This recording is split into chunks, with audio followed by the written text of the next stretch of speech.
Welcome to the hidden gem of Southeast Turkey, Mardin, the pearl of the region. From its ancient stone houses that seem to whisper secrets of the past to its breathtaking views of Mesopotamia, Mardin is a blend of cultures, history, and magic like no other. Ready to dive into this captivating city? So let's get started. With its history, architecture, archaeological, and visual values, Mardin is the most wondrous city of southeastern Turkey. This poetic city is a living exhibition site in which it is possible to see how human labor shaped stone. Mardin and its surroundings mark a crossroads of religions and ethnic groups, rooted in the very cradle of human civilization. Mardin is also one of the most important regions of Mesopotamia, which throughout history was known as the Fertile Crescent. Due to its geographical situation, this region throughout history was a center of many societies, ethnic groups, religions, and sects. Mardin has embraced many religions, cultures, and civilizations while preserving its authentic character throughout history. The entire city is essentially an open-air museum, and every corner of this city is packed with history and culture.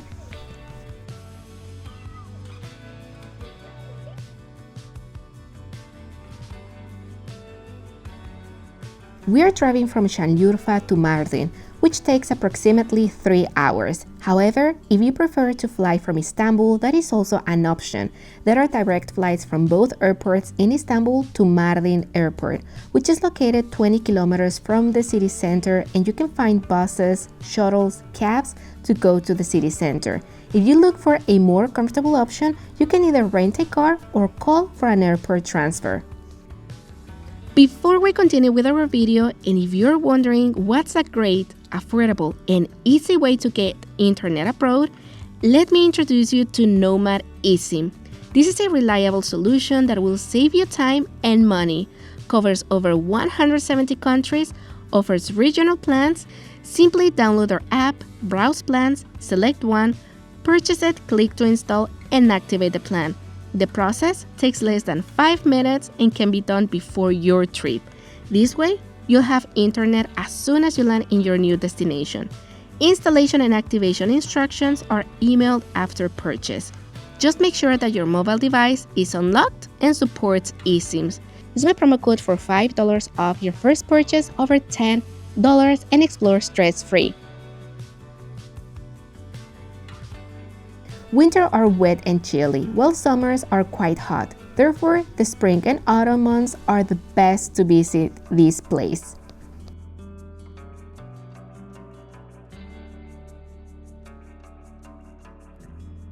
Known as the Eagle's Nest, Mardin Castle is touched by the history itself. Its construction date goes back to the 10th century. Located in the city center, the castle offers a panoramic view of the Mesopotamian plain and the city. Although it is closed for visitors, the site of the castle is worth seeing. The iconic houses of the shining city of Southeast Anatolia capture and fascinate you every second. The traditional houses of Mardin prove that the urban texture of a city can be amazing. The yellow and stone houses of Mardin are not only home to locals, but also host the history itself. The old part of Mardin is an exceptional city. You can find culture and history literally in every single corner. As well as you can see, most of the buildings here are all painted in the same color, which is light brown limestone. So pretty much of the city looks very even.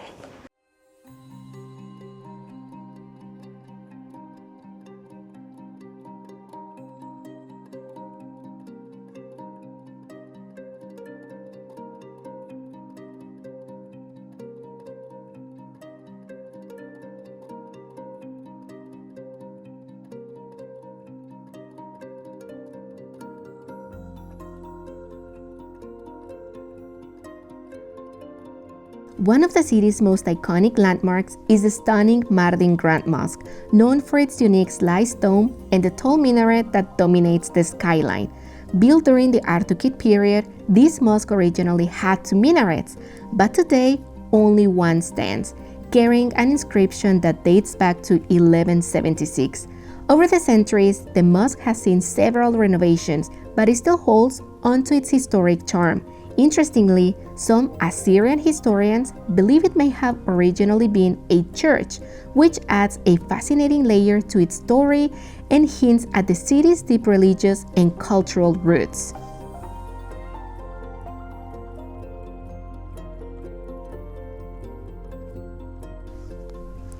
The Mardin Museum is situated in the Old Town Square. Stone and ceramic artifacts of Mesopotamian civilizations dating from the Assyrian, Byzantine, Artukid, and Ottoman periods are displayed here.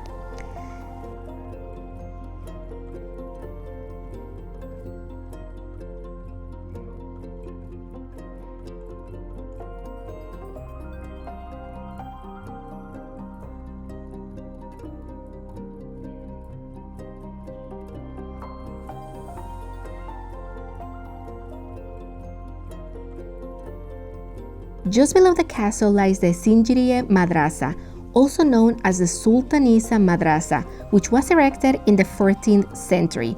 The complex includes a courtyard, a mosque, and a tomb, and it is considered one of the most beautiful historical landmarks in the old part of Mardin.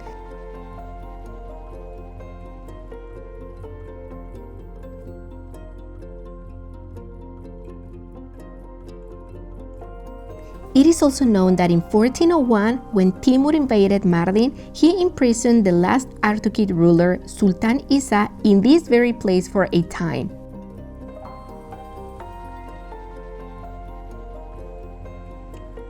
A sacred landmark for the Assyrian Christian community, the Church of the Forties is one of Mardin's most treasured historical and religious sites.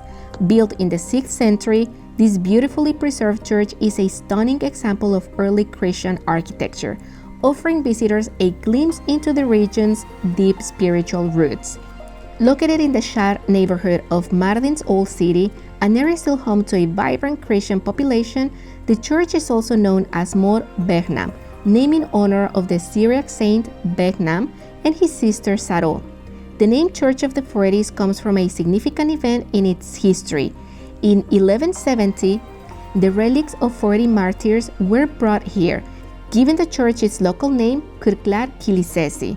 Whether you're drawn by faith, history, or architecture, the Church of the Forties offers a powerful and moving experience in the heart of Mardin's ancient cityscape. Now let's show you a little bit of the rich gastronomy that Mardin offers. And we are here at a restaurant just in the old town of Mardin. It has beautiful views. And here we are ordering one specialty of Mardin, which also we can find that in other provinces like Diyarbakır, but it's also famous here in Mardin. And this is kaburga dolması, which basically consists of stuffed lamb ribs, and some of the ingredients are rice, currant, spices, tomato paste, pine nuts, salt, and many others. We also order a plate with 7 different local appetizers, also known in Turkish as mezeleş. Just something little to keep in mind is that kaburga dolması takes around 45 to 50 minutes to cook, so be patient, and I assure you that the waiting will be totally worth it. Now while we are waiting for our main dish, we just received on our table the beautiful selection of local appetizers. To be honest, for me it's a little bit difficult to remember each one of these names, but I will try to describe the ingredients that so far we have found in each one of them. First of all, I will start with the hummus, which this one we all of us know it. It is made from chickpeas, and also we have found one that it's called on the menu as yogurt Mardin. This one, of course, the main ingredient is yogurt, and then also some others with tomato paste, pepper paste, eggplant, walnuts, and even if you don't consume meat, you can, if you're vegan or vegetarian, especially vegetarian, you will not find it difficult because even you can enjoy a beautiful platter like this. After almost 1 hour, we have finally got our stuffed ribs, and I cannot tell you how good it smells. As you can see from the images here, they just made like a little show here, and also they removed the bones and they put more of the meat broth here, so I'm pretty sure the flavor is so good. Let me just tell you, Look, I mean, the meat is super juicy. It's really nice. So let's see how it is. I don't want to get burned.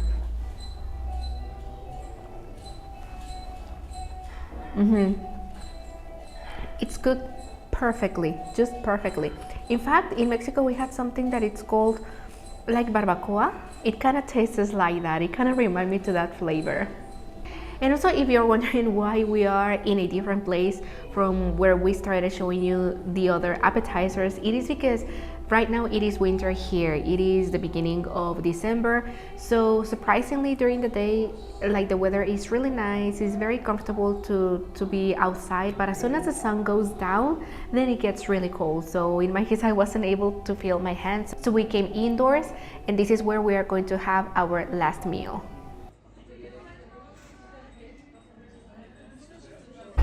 And after exploring a little bit of the old town here in Mardin, we wanted also to show you some local specialties of the city.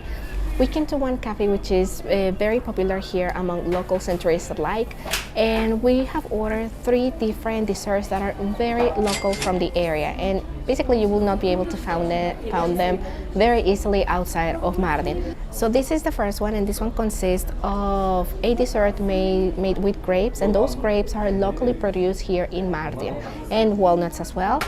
The second one is called as wedding dessert, and this one is mainly made with saffron and walnut. And the third one is also another dessert, but this one is not with saffron. This one is with turmeric, kaymak, which is a special cream in Turkey, and milk. And as well, we have ordered something very interesting, and this is called sherbet. These ones are very popular in Turkey, and they are made with different type of fruits, flowers, even roses. But specifically this one is made with many plants, herbs, spices, like for example cinnamon, dried basil, lemon, and many others. So this one, I think it will be very good, especially right now that I'm feeling very bad from my throat because of the weather. So I'm hoping this one will make me feel a little bit better.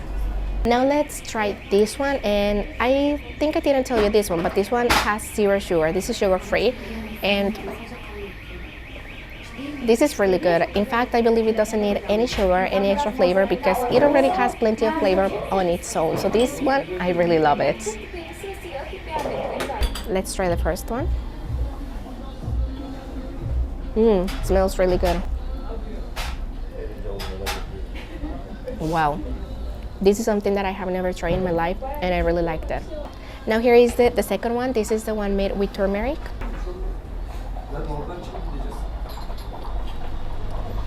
Me gusta. And now we're going with the third one, which is made with saffron and walnuts.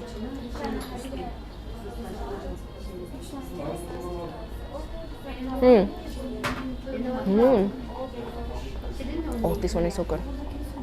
After finishing each one of them, I would love to give you my verdict. To be honest, I thought that the one that I was gonna like the most was the one having kaymak, because in my case, everything that has kaymak, that one is automatically my favorite.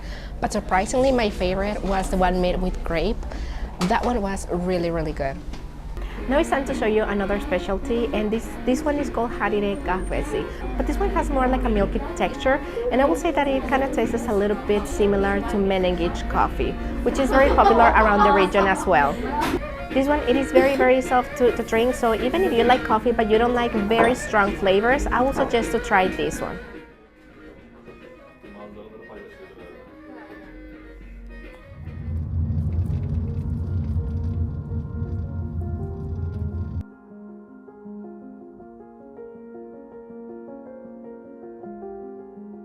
This is one of the most significant centers of the Assyrian Church besides its magnificent architecture. It is situated about 5 kilometers from the old part of Mardin. The monastery, which consists of 3 floors, reached its present form in the 18th century, with the additions made at different times starting from the 5th century. According to chronicles, the monastery was founded in the 5th century AD, when the first church was built here. The monastery was built on a complex which had been used as a sun temple, dating back to 4,000 years when the inhabitants of this area were pagans. When Romans left the region, the bones of some saints were brought here. Then, this castle was converted into a monastery. For this reason, this monastery was first known as Mor Shleimun Monastery. After the 15th century, it has been called as Deirul Safaran, which means saffron monastery, because of saffron plants growing around the monastery.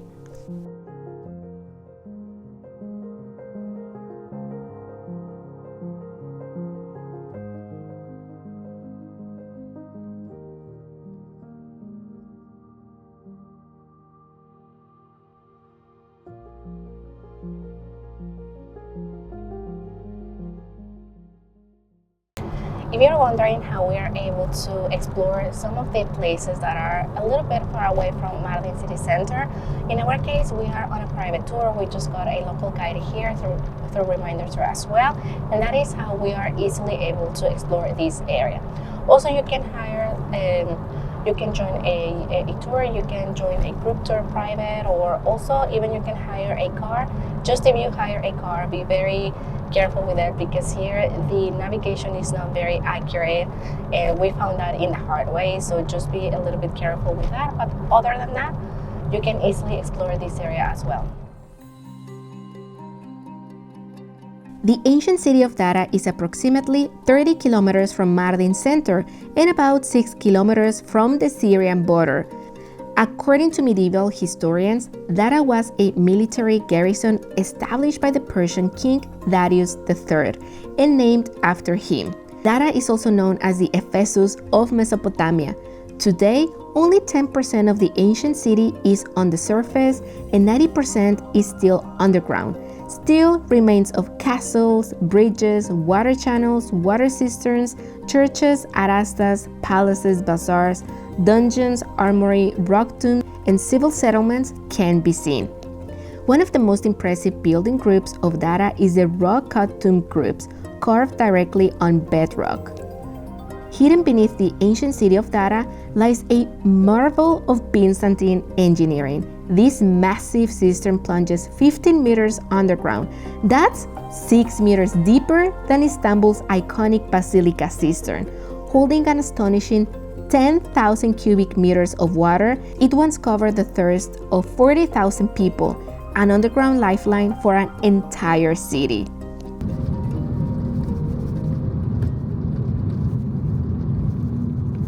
Another very interesting place that we really wanted to show you is that at the moment we are the closest point from Turkey and Syria. Basically just behind me, it's where we can see the border of Syria. But in the past, this used to be one of the most important trade routes, precisely the Silk Road. And in the past, this used to be one of the most important points of it.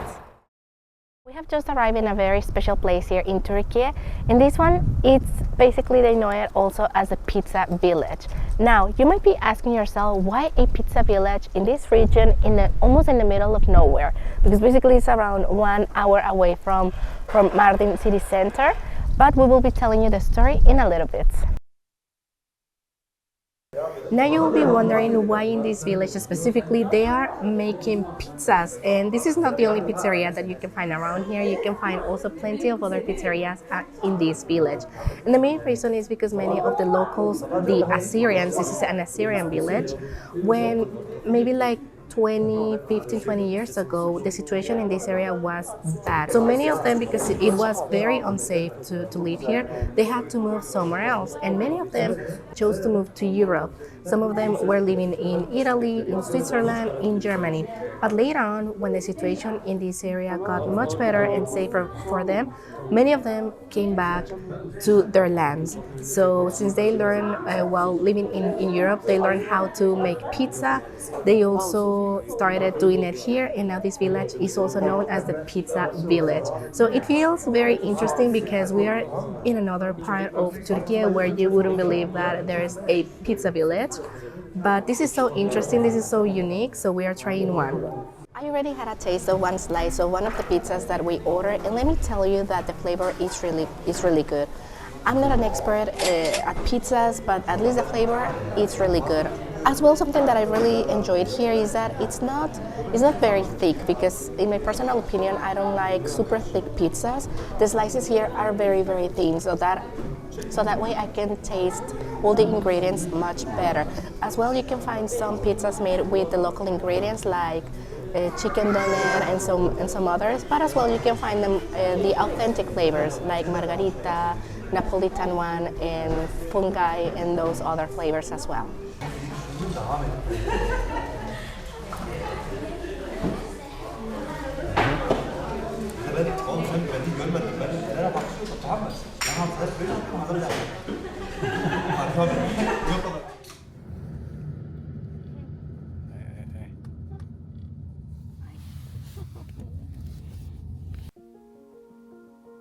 An hour's drive from Mardin is a charming and rustic old city of Midyat. Syriac Orthodox churches exist within the old city, but the highlight is the old culture house, often setting for Turkish film sets. This place also offers a great opportunity to explore ancient Kurdish and Syriac heritage. If your travel plans involve the southeast of Turkey, you should definitely put both of these towns on your list.